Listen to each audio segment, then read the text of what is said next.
I wanna shoot, baby. What's up guys, Connie here. This weekend Deadpool finally got a shot at his own movie and murdered the competition, earning a record $135 million at the box office.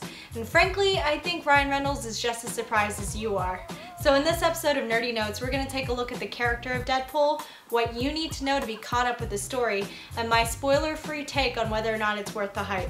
First up, backstory. Wade Wilson. Nope. Not that Wade Wilson. Forget about that. Forget about that! Wade Wilson's backstory is purposefully murky. In most versions of the story, he's kind of like a Robin Hood-esque mercenary, if there is such a thing. The comics aren't really clear about his background. In some issues, he's an American working for the Special Forces when he gets kicked out. Then the story changes to where he's Canadian working for the Army. His childhood was crappy, his mom died of cancer, his dad was abusive, or he was tricked into accidentally killing his parents, or his dad was Loki. The story really changes a lot, but we'll get into that later. But flash forward, he ends up falling in love with teenage prostitute Vanessa Carlyle. Shortly after he finds out he's dying of terminal cancer, he breaks up with Vanessa to spare her the pain. Side note, Vanessa is super heartbroken and pissed after this point and becomes a mercenary as well because, spoiler alert, she turns out to be a mutant who can shapeshift. He enlists in a special weapons development branch of the Canadian government. Yep, there it is again. It sounds really weird when you say that, but okay. He volunteered to be a test subject in their Weapon X program where he's enhanced with the super healing ability of another famous test subject, Wolverine. No, don't go there. Go back, bring it back. The accelerated regeneration of his cells means that he cannot die.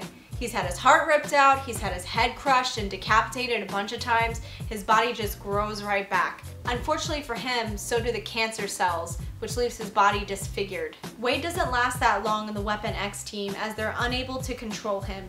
He's shipped off to a rehabilitation facility called Hospice, which is actually where rejects are tortured for fun and placed in a Deadpool to see which one of them will last the longest. Joke's on them though, he's immortal! If that and a lot of this sounds insane, it's because Deadpool literally is insane. He spends a lot of time arguing with two voices in his head, usually shown on the page as separate dialogue boxes written in different fonts. Which brings us to the other unique part of his character. Deadpool's insanity not only makes for great comedic relief, but also it allows his character to break the fourth wall. That is to say, Deadpool, after going insane, is aware that he's a comic book character. This makes for a lot of tongue-in-cheek humor and variations on his backstory. The backstory behind the backstory, fourth wall, see what I did there, is that Deadpool was an unlikely survivor of the 1990s, a time when Marvel Comics was going bankrupt and the only thing they could do to stay afloat was to keep making mutants for some reason and sell the movie rights to their most popular characters including Spider-Man, the Fantastic Four, and X-Men. Because that worked out really, really well. As you may know and are probably trying really hard to forget, some weirdly misinterpreted version of Deadpool appears in Wolverine Origins. It's like they were saying, hey, you know that character everyone loves? Let's take his name, cast a decent actor, and then shit all over the whole thing because we don't get it. Way to Sam Raimi that up.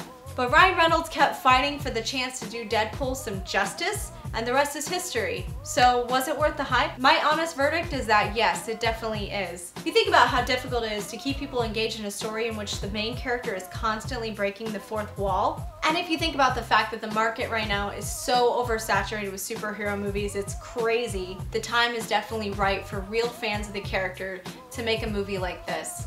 It's better to think of this as an R-rated comedy rather than a superhero movie.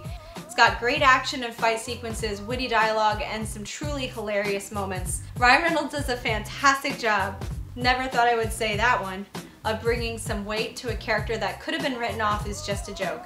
So now we can settle this once and for all. Bizarro, lame, weird Deadpool with his mouth sewed shut was not Ryan Reynolds' fault. Neither was Hal Jordan in Green Lantern. Or Hannibal King in Blade Trinity. Holy crap, has he just been playing the same character in every single superhero movie? I think he has. Well, that's all we have time for. Check out Deadpool in theaters now if you haven't already. And if you have seen it, I would recommend checking out Deadpool Kills the Marvel Universe, which is really, really well done. And you might as well start catching up on Cable and Deadpool for the sequel, because it's going to be a buddy cop film and it's going to be hilarious. Make sure you're following me, Connie, and Tonight in San Diego on Twitter and Facebook for the next episode of Nerdy Notes. Until then, see you later.